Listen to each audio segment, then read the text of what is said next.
এবার সমন্বয়কদের ফাঁসি দেওয়ার আহ্বান জানালেন চিত্রনায়ক জিৎ। কলকাতা চলচ্চিত্রের জনপ্রিয় অভিনেতা চিত্রনায়ক জিৎ আজ জাতীয় নাগরিক পার্টি এনসিপির সমন্বয়কদের বিরুদ্ধে অত্যন্ত কঠোর চরম বক্তব্য দিয়ে রাজনৈতিক অঙ্গনে ব্যাপক আলোড়ন সৃষ্টি করেছেন। তিনি সরাসরি বলেছেন সমন্বয়কদের ফাঁসি দেওয়া উচিত। জিৎ বলেন, যারা জুলাই আন্দোলনের নাম করে দেশকে অস্থির করে তুলেছে, জনগণের সঙ্গে প্রতারণা করেছে এবং দেশের শান্তি শৃঙ্খলা ধ্বংস করেছে, তাদের ফাঁসি দেওয়া উচিত।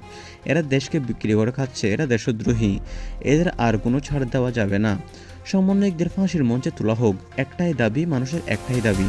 তার এই ফাঁসির আহ্বান রাজনৈতিক মহলে এবং সামাজিক যোগাযোগ মাধ্যমে ব্যাপক তোলপাড় সৃষ্টি করেছে। যিনি সাধারণত রাজনীতি নিয়ে কম মুখ খুলেন, তার পক্ষ থেকে সমন্বয়কদের সরাসরি ফাঁসির আহ্বান অনেকের কাছে অপ্রত্যাশিত এবং অত্যন্ত চরম।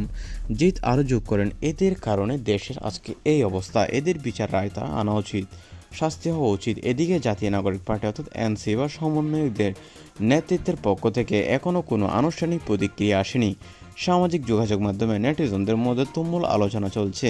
কেউ জিতের বক্তব্যকে সাহসী বলছেন, আবার কেউ কেউ এটাকে অত্যন্ত উস্কানিমূলক, বিপজ্জনক বলে সমালোচনা করছেন। বিএনপি সরকারের আমলে এনসিপি নিষিদ্ধ হওয়া এবং এখন একজন জনপ্রিয় চিত্রনায়কের মুখে সমন্বয়কদের ফাঁসির আহ্বান দেশের রাজনৈতিক পরিস্থিতি ক্রমশ উত্তপ্ত, উদ্বেগজনক হয়ে উঠেছে।